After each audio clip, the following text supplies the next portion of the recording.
Year 2010 was one of the toughest years as far as immigration options worldwide, especially for the skilled professionals, is concerned.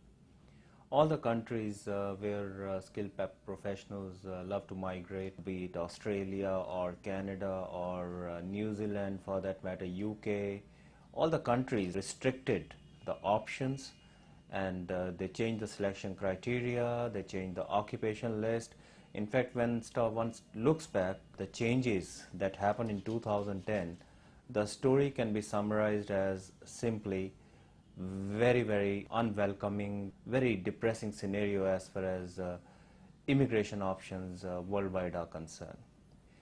Let's start with UK. UK Tier 1 visa, a very popular option among professionals, finance and especially IT professionals. You look at Australia, and Australia, it seems, is still looking for direction its immigration policy should take. Earlier Prime Minister wanted and welcomed a big Australia philosophy. The new Prime Minister said that Australia doesn't need to be a big Australia, and Australia is good enough being what it is. And coupled with the fact that the students' policies in terms of immigration for students who studied in Australia, they were also restricted.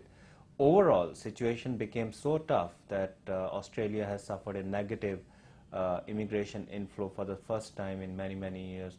And the future doesn't look very promising, because it seems even right now the English language requirements becoming more restrictive than ever before, and the occupation list may be done away with, or if at all it's not done away with, it may lose the importance it has right now. There is already no MODL, there is no skill shortage list. So overall, the scenario is very, very uncertain as far as Australia is concerned. This is all that happened in the year 2010. You look at Canada, and the biggest shock of the year 2010 as far as Canada is concerned is that IT professionals were taken off the list. Occupation list in demand was, or list of occupations that are open for migration, as it's popularly called, it was further cut down to just 29 occupations very recently. And to top it all, the Canadian government opened quota within quota policy. First, it never used to happen in case of Canada. There was annual quota. Now they have a annual quota of just 20,000 visas that will be issued for skilled professionals, and even within those 20,000, there's just a limit of 1,000 visas per occupation for which the immigration is open. Now this created a very difficult scenario, and when one looks at those 29 occupations that are open for occupation for immigration, one simply finds that majority of them are health occupations, IT professionals are not on the list, and rest are trade occupations. So where does one go? Engineers are not there, IT professionals are not there, marketing professionals and advertising and PR professionals, there was a small window that was opened up in the form of one of the occupations that was listed, but that was the quota of 1,000 for that particular occupation was filled in as early as within 3 to 4 months of the opening of the quota for that particular occupation.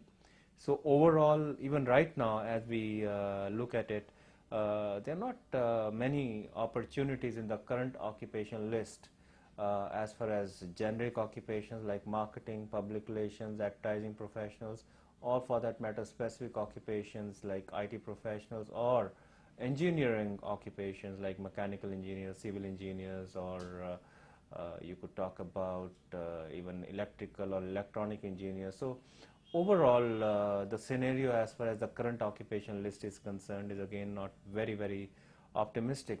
That takes us to the last country that one normally talks about. We talk about New Zealand. Now in New Zealand, again, the way the entire policy is structured and the way it's being carried on right now, it's no surprise that immigration to New Zealand again suffered and had a negative growth this year. New Zealanders are migrating to Australia. At the same time, New Zealand per se, as per the policies that they have right now, they are not very encouraging except to IT professionals.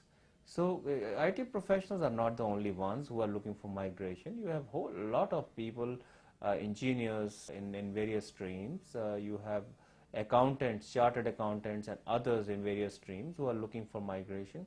So unless, really speaking, New Zealand doesn't have a relook at its policy, really speaking, there are tough times ahead for New Zealand, times to come as far as skilled professionals are concerned. So overall, 2010 was an year, where, really speaking, the restriction levels were enhanced. It was made more difficult for skilled professionals to migrate to these countries. People often talk about Denmark green card also, but Denmark green card was never a popular destination, simply for the reason that Danish requirement is a very major key requirement, and especially post landing and after they land in Denmark, ultimately people need to do jobs, and at that time not knowing Danish language is a big and major drawback as far as Denmark green card is concerned.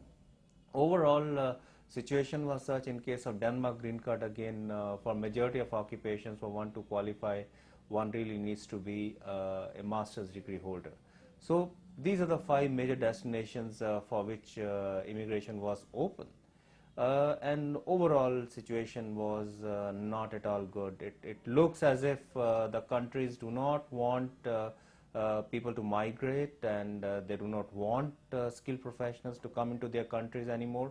But is that really true? Because when one looks at the numbers of people who are getting in, among the major destinations, Australia and New Zealand have suffered a negative immigration growth, and their employment outlook already says, their employer outlook already says that they have acute shortage of manpower in almost all the skills in years to come. So how are they going to fulfill this requirement unless, really speaking, position as far as the respective government positions, as far as their outlook on really speaking enlarging the scope for skilled professionals to migrate to their countries, unless that position is not changed, these countries are in for a very major demographic shock.